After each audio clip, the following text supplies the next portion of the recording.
Topics.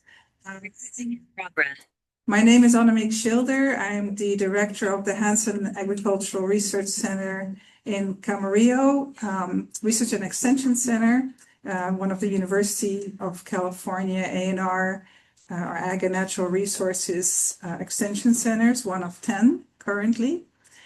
I am very happy to that we have a nice lineup of speakers today to talk about climate change and as well as how it affects agriculture.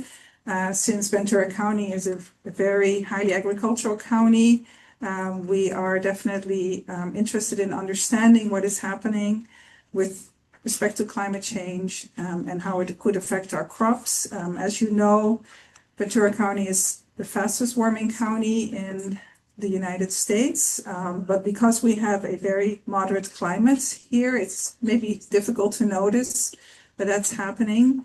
However, it adds to the uncertainty, all the challenges that farmers face in growing, including many other issues like regulations and pests and diseases. We also have the uncertainties that occur because of climate change. And so I liken us a bit to the frog who is in the pot as the temperatures are increasing. Occasionally it behooves us to climb out of the pot to see what's going on.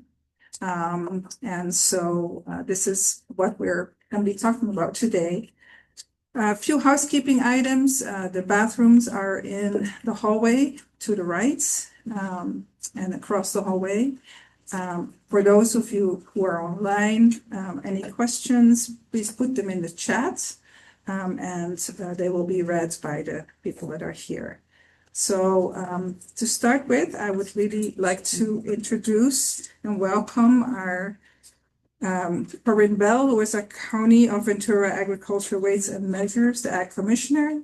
She will give us a word of welcome.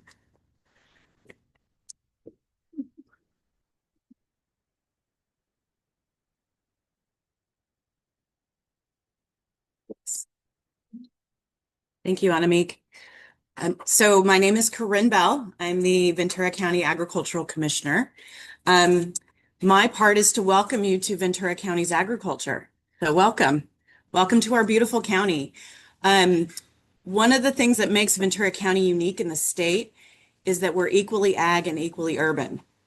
Some of the reasons why people love to move here are exactly why this is a habitable place for agriculture as well. We have a wonderful climate, but anyone who's lived here for a while recognizes that these the patterns are changing, right?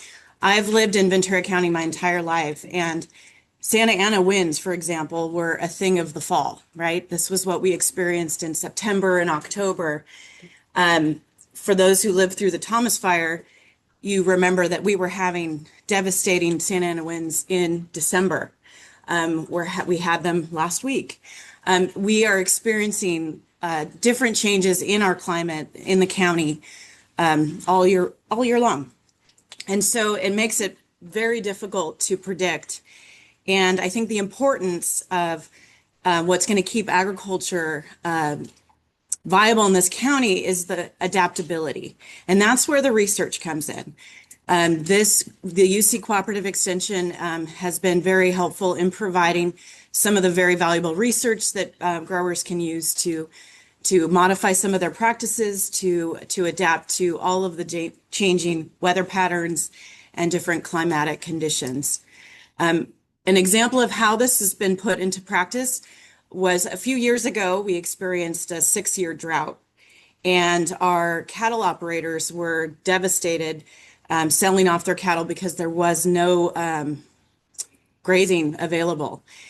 And several cattle operators were taking food waste products, so lemons from the packing house, peppers, different commodities that would have gone to the landfill, and they were bringing them in to feed their cattle.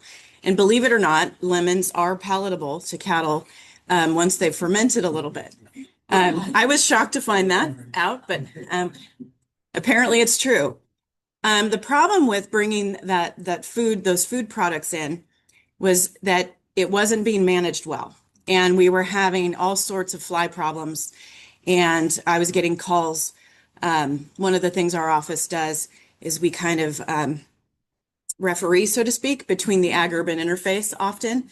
We are the liaison, and we try to get people to work together and be good neighbors. And so we were receiving hundreds of complaints about flies in the Moore Park area, right by Moore Park College.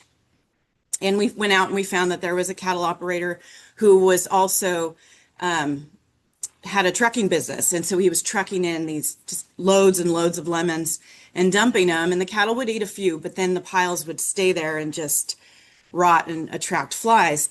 And it was creating a big problem. And so what we did is we worked with the UC Cooperative Extension. We got a working group together and we came up with some best management practices for feeding, food waste products to cattle.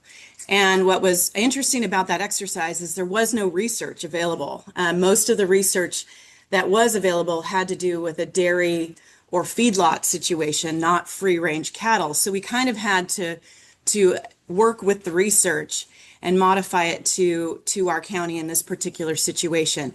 And the wonderful thing about this exercise was because of this work and collaboration, we were able to take a food waste product that would have gone to the landfill and turn it into cattle feed. And by managing it properly, we were able to keep this practice up and running in this county and provide a resource for cattle operators to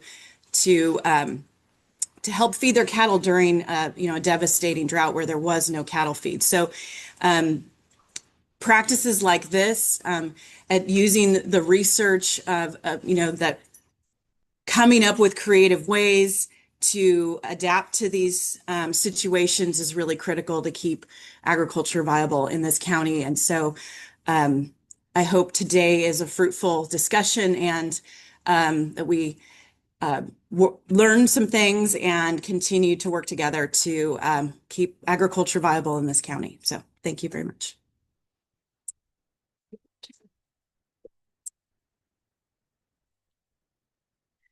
Thank you very much, Corinne. That